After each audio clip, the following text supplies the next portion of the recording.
First, a video.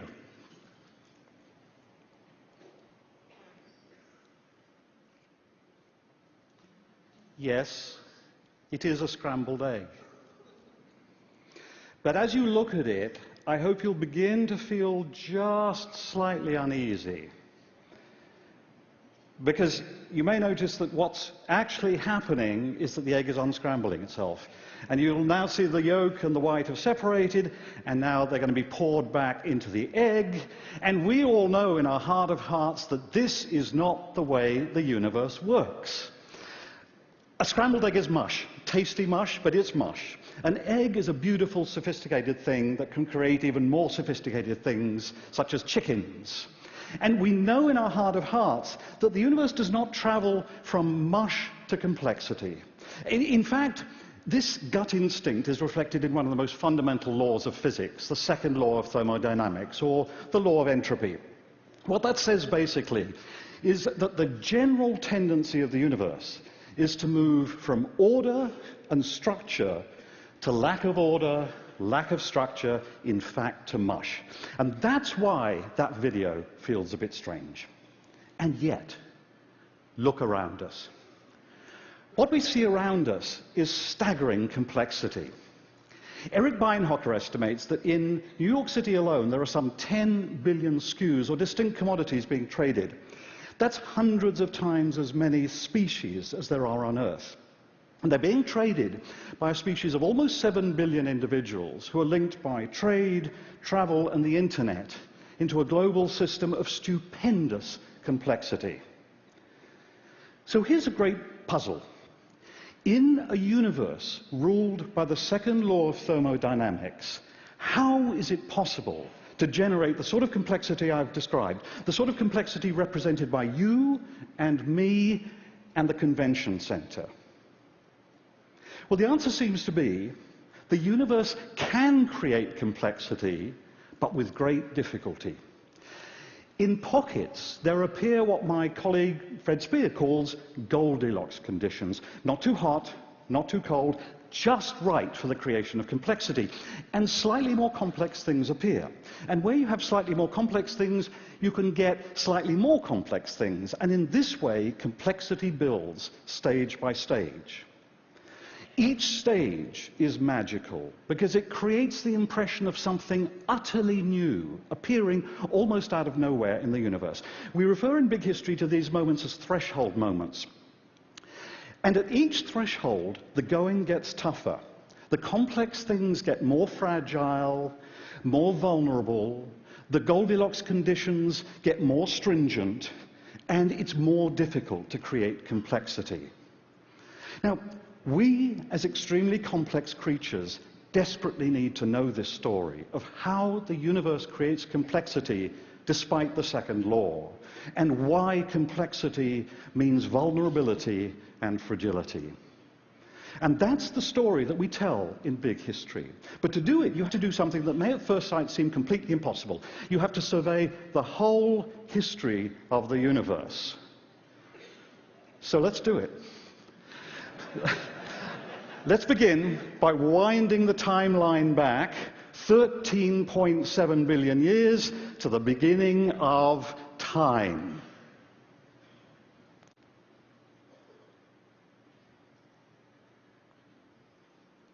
Around us, there's nothing.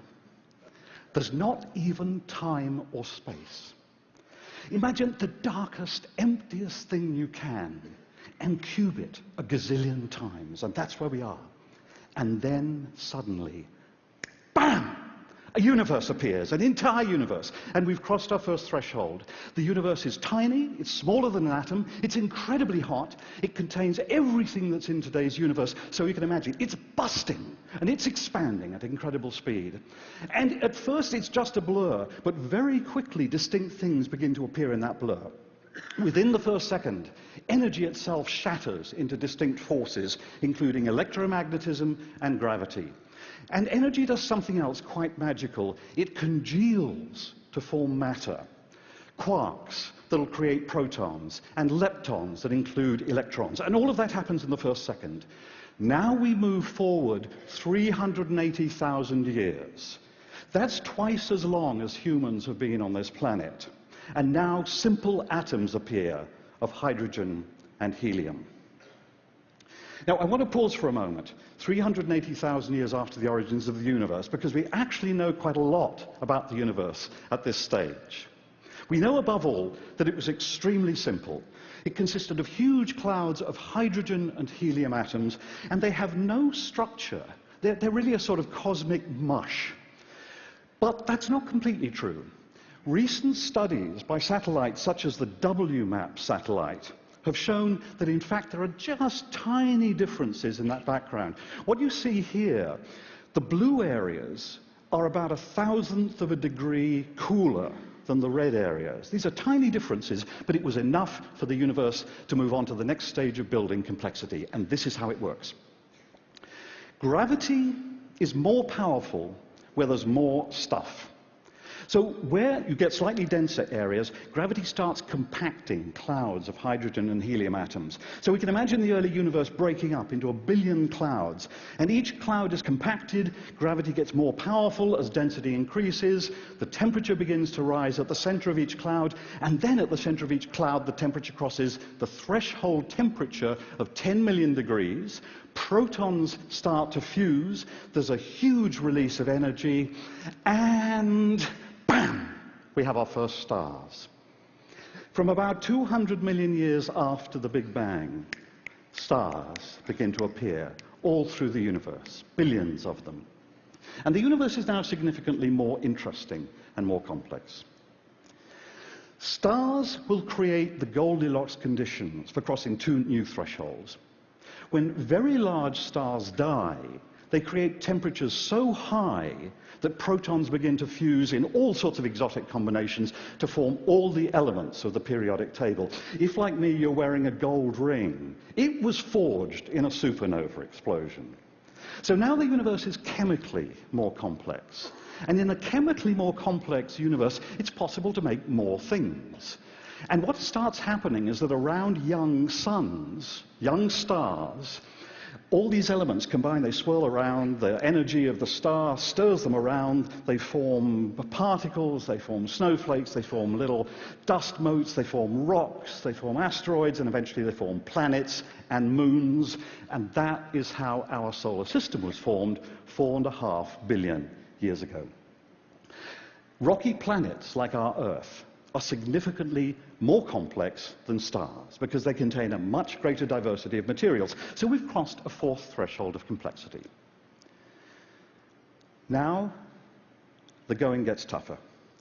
The next stage introduces entities that are significantly more fragile, significantly more vulnerable, but they're also much more creative and much more capable of generating further complexity. I'm talking, of course, about living organisms. Living organisms are created by chemistry. We are huge packages of chemicals. So chemistry is dominated by the electromagnetic force. That operates over smaller scales than gravity, which explains why you and I are smaller than stars or planets. Now, what are the ideal conditions for chemistry?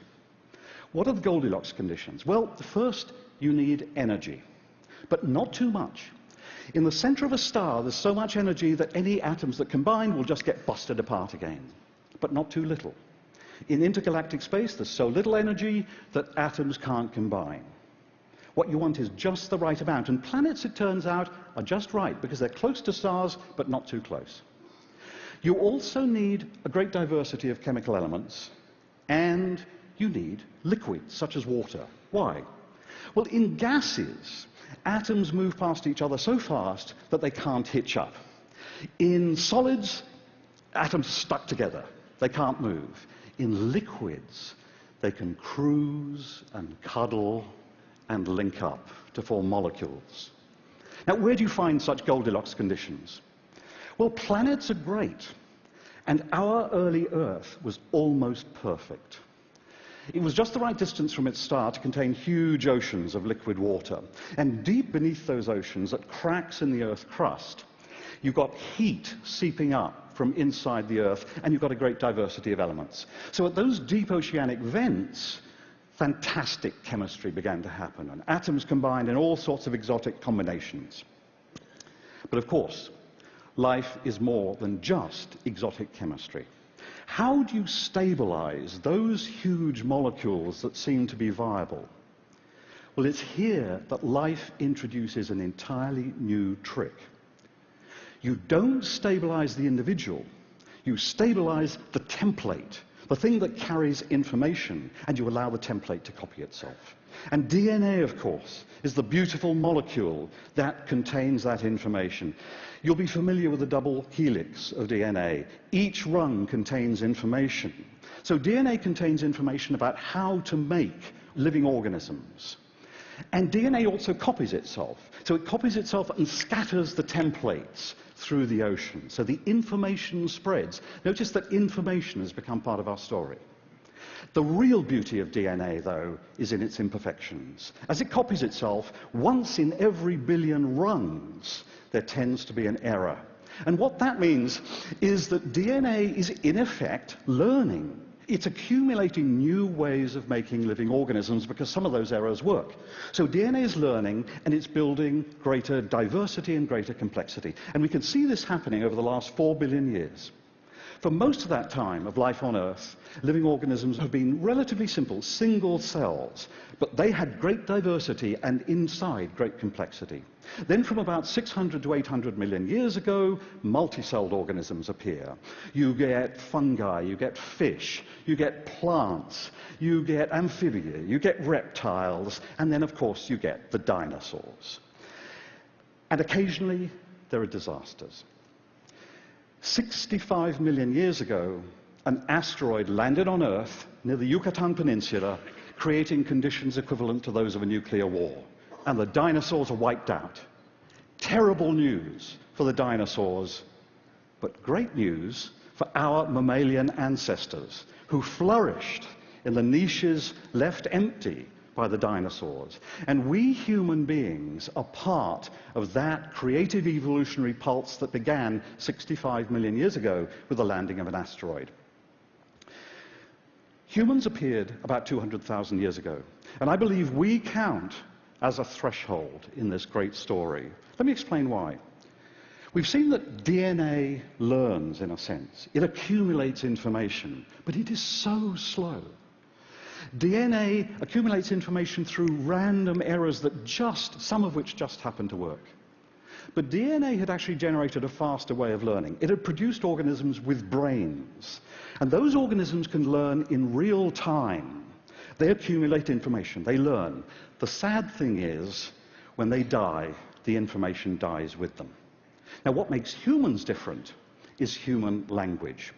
We are blessed with a language, a system of communication so powerful and so precise that we can share what we've learned with such precision that it can accumulate in the collective memory.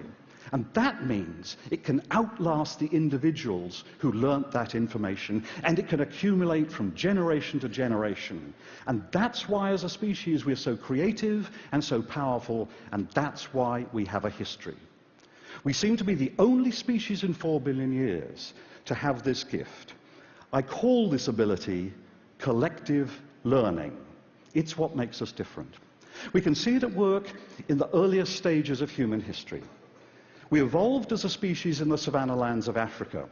But then you see humans migrating into new environments, into desert lands, into jungles, into the Ice Age tundra of Siberia, tough environment, into the Americas, into Australasia. Each migration involved learning new ways of exploiting the environment, new ways of dealing with their surroundings. Then 10,000 years ago, exploiting a sudden change in global climates with the end of the last ice age, humans learnt to farm. Farming was an energy bonanza. And exploiting that energy, human populations multiplied, human societies got larger, denser, more interconnected. And then, from about 500 years ago, humans began to link up globally through shipping, through trains, through telegraph, through the internet, until now we seem to form a single global brain of almost 7 billion individuals, and that brain is learning at warp speed.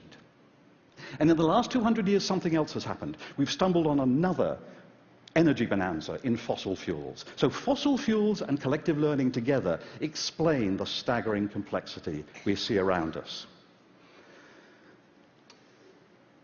So, here we are, back at the convention centre. We've been on a journey, a return journey of 13.7 billion years. I hope you agree this is a powerful story, and it's a story in which humans play an astonishing and creative role, but it also contains warnings. Collective learning is a very, very powerful force, and it's not clear that we humans are in charge of it. I remember very vividly as a child growing up in England, living through the Cuban Missile Crisis. For a few days, the entire biosphere seemed to be on the verge of destruction. And the same weapons are still here, and they're still armed. If we avoid that trap, others are waiting for us. We're burning fossil fuels at such a rate that we seem to be undermining the Goldilocks conditions that made it possible for human civilizations to flourish over the last 10,000 years. So what big history can do is show us the nature of our complexity and fragility and the dangers that face us. But it can also show us our power with collective learning. And now, finally, this is what I want. I want my grandson Daniel and his friends and his generation throughout the world to know the story of big history and to know it so well that they understand both the challenges that face us and the opportunities that face us. And that's why a group of us are building a free online syllabus in big history for high school students throughout the world. We believe that big history will be a vital intellectual tool for them as Daniel and his generation face the huge challenges and also the huge opportunities ahead of them at this threshold moment in the history of our beautiful planet. I thank you for your attention.